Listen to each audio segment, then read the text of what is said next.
voiture, je conseille le délassant, ta gueule est con. Alors, le ta gueule est con se joue, écoutez bien, sur la voie gauche de l'autoroute. Vous ralentissez le plus possible, jusqu'à ce que le conducteur de la voiture qui vous suit se mette à klaxonner de façon hystérique. Pas d'affolement. Vous ralentissez encore. Et quand le type, hors de lui, vous double sur la droite en vous faisant un bandonneur, vous en profitez pour lui jeter un... Non, non, qu'est-ce que c'est ça? On va la refaire. Quand le type vous double sur la droite en vous faisant un bandonneur, vous en profitez pour lui jeter un... Ça soulage.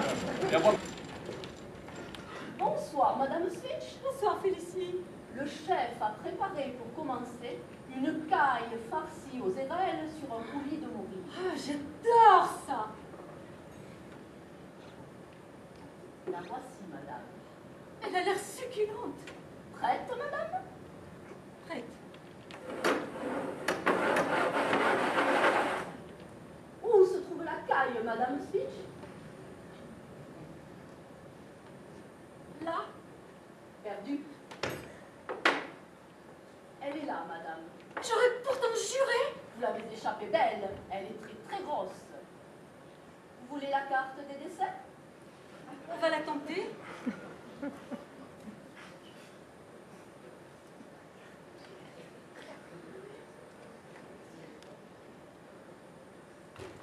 Je vous écoute, madame. Celle de trèfle. Désolée, j'ai la dame de cœur. Je vous fais votre café au 421? Ce n'est pas la peine, je ne dis rien ce soir. Parfait. Alors, pas de cagne, moins 1200 calories. Pas de dessert, moins 800 calories. Et pas de café, moins 200 calories. Ça vous fait moins 2200 calories. Félicitations, Madame Switch, vous avez perdu à peu près 1,3 kg. Et le dîner de ce soir? Soufflé grand veneur, turbo vénitien et une délicieuse tarte aux cerises. Je vous ferai le tout à la passe anglaise. Oh non! Je sais pas qui c'est qui a dit ça, mais il vaut mieux pas de metteur en scène qu'un mauvais metteur en scène. Je suis l'ennemi du metteur en scène.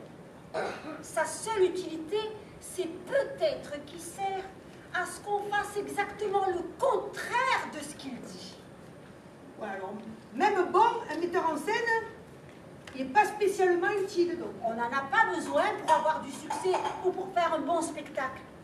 Si on s'en passe, on réalise une économie. Ah ouais. Mais enfin, il faut quand même quelqu'un qui tranche, Oui, quelqu'un oui, qui regarde, qui...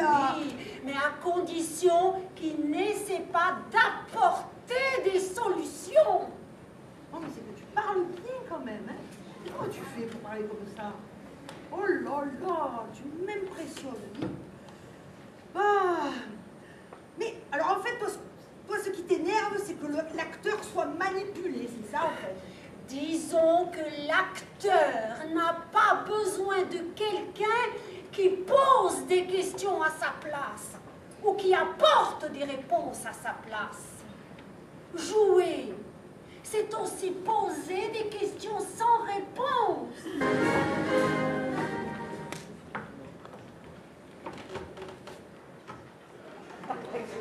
Bonsoir. Je vais aller droit au but. Je trouve scandaleux, il n'y a pas d'autre mot, scandaleux, qu'une chaîne de télévision française qui diffuse sur l'intégralité du territoire national autorise un type comme moi à s'exprimer. C'est une honte. Bon, tout le monde sait que j'ai détourné pendant plus de 10 ans les fonds de l'association humanitaire Pologne-Bangladesh.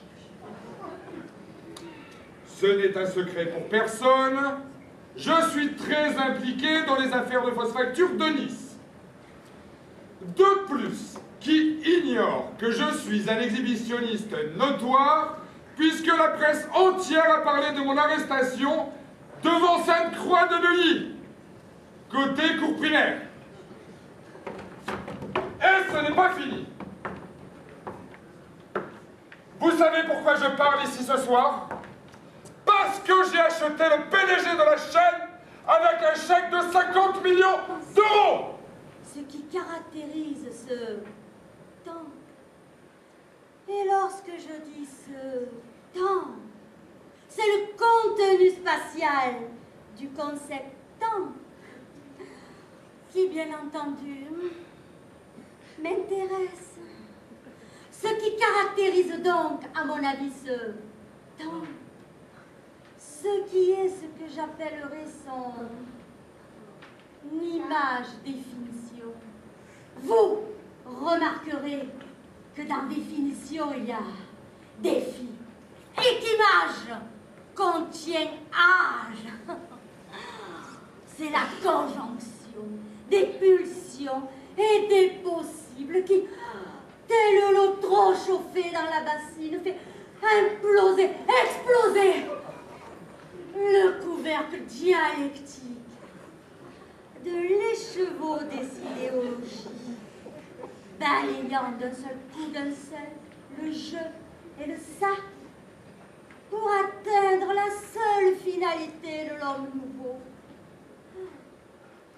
la clarté.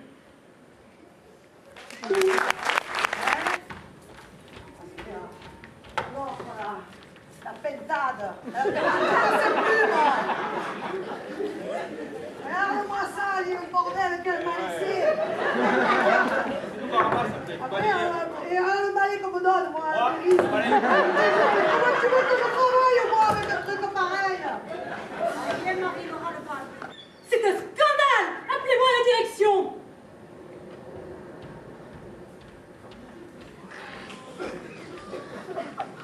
Bonsoir, madame. Problème? Regardez ce que je viens de trouver dans mon potage! Oh, bonne mère! Une boule de pétanque Ah, je ne vous fais pas dire! dans votre potage? C'est insensé, non? Je ne veux pas faire d'esclandre, mais reconnaissez tout de même qu'une boule de pétanque dans un minuscule à l'oseille, c'est un peu beaucoup! Elle est petite, remarquez. Mais c'est vrai, c'est parfaitement inadmissible. Qu'est-ce que vous faites? Eh bien, je regarde s'il y a le cochonnet. Parce qu'une boule de pétanque, c'est vrai, ça n'est pas très agréable dans son assiette. Mais enfin, c'est pas dangereux, on la voit. Ça? Tandis que le cochonnet, c'est perfect. Il suffit qu'il se soit niché entre deux champignons, on ne le remarque pas, et hop, c'est l'étranglement assuré. Ben non, il n'y est pas. Mon Dieu! Quoi? Si je l'avais avalé? Le cochonnet? Oui! Ah, ça m'étonnerait beaucoup. Pourquoi? Ben parce que si vous aviez le cochonnet dans l'estomac, vous ne seriez pas là à gesticuler, à clamer « Appelez-moi le directeur, c'est un scandale !» patati et patata pour une malheureuse boule de pétanque dans votre velouté à l'oseille. Non, vous n'en auriez pas la force. Oui, mais il y a un trou. Qu'est-ce que tu fais quand il y a un trou? Ce n'est absolument pas grave, parce que le trou est toujours d'une grande intensité dramatique. En vérité, un trou est toujours bienvenu. Ouais, mais il faut le dissimuler ou le montrer? Tu ne peux pas dissimuler un trou. C'est impossible. Ou alors il n'y a pas de trou. Comme si elle n'avait pas, ça n'a aucun intérêt. Donc tu laisses dehors. On arrive sur un trou. Formidable. 10 fois plus spectaculaire que s'il n'y avait pas de trou. Là! Oh. Mais quand c'est seulement quelques mots qui manquent, tu peux improviser. Mais quand c'est un gros trou, tu ne sais plus quelle situation tu dois jouer là. Je sais pourquoi tu es là. Mais ça arrive quelquefois. On a montré beaucoup d'enthousiasme auparavant. Oh. Et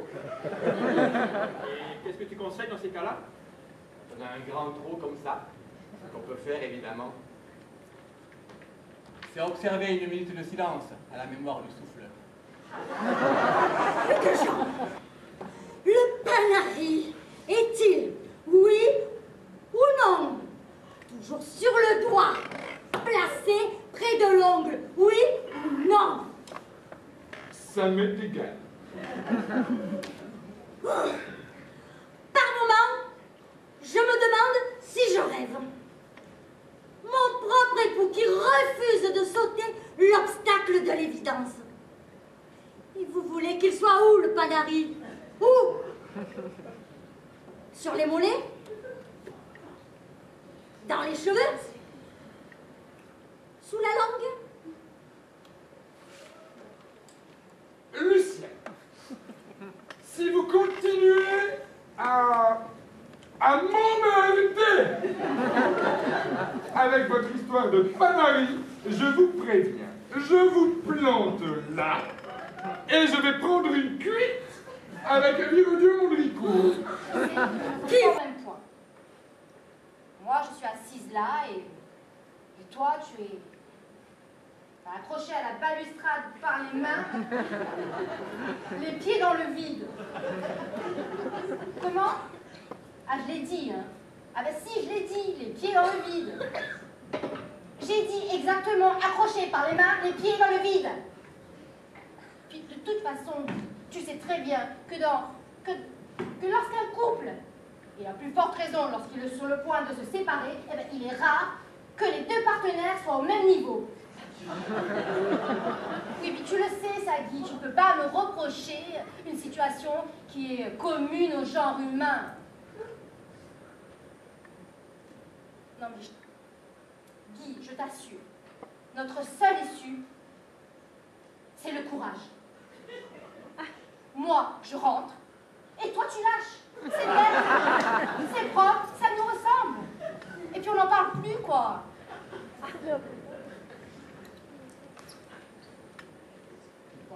Oui, je sais que c'est douloureux, Guy.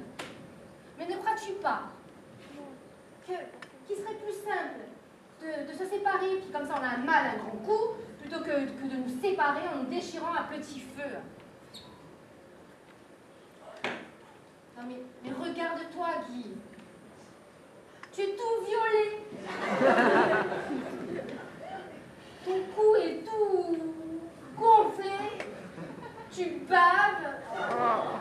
Puis tes bras suppurent. Ah non, vraiment, je t'assure, t'es plus toi-même. Hein. Même pas les journaux. Si tu lisais au moins les journaux, au lieu de vivre dans les pieds des autres, tu saurais qu'il y a dans cette ville, depuis 3 mois, à partir de minuit, un cambriolage criminel toutes les 2 heures. Bon, ben on a encore 20 minutes. Quoi? Ah non! Ah non, là c'est trop, hein?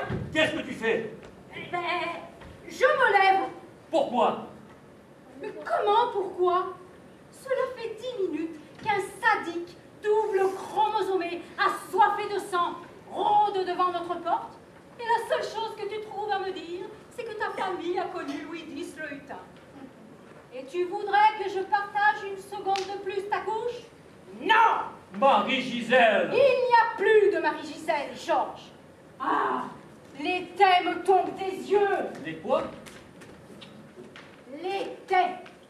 Je vois clair tout à l'heure. Tu m'apparais enfin tel que tu es. Après 10 ans d'un mariage tyrannique, je découvre ton vrai visage. Une bouillotte de lâcheté tienne. Et il aura fallu qu'il y ait menace en la demeure.